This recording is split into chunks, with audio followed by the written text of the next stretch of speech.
সেটাও আমরা দেখছি। এই সরকার কোটা আন্দোলন শুরু হয়েছে একটা এই কোটা আন্দোলন শান্তিপূর্ণভাবে ছিল। সেই কমরেড নাসির উদ্দিন এখন আমাদের মাঝে। ধন্যবাদ। যতদিন পর্যন্ত গরিব মানুষের সামনে অধিকার প্রতিষ্ঠিত না হবে,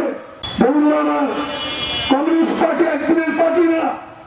কমিউনিস্ট পার্টিকে কেউ ভাঙতে পারে নাই, কমিউনিস্ট পার্টিকে কেউ ধ্বংস করতে পারে নাই। কমিউনিস্ট পার্টি আমরা কোনো ভাবে এক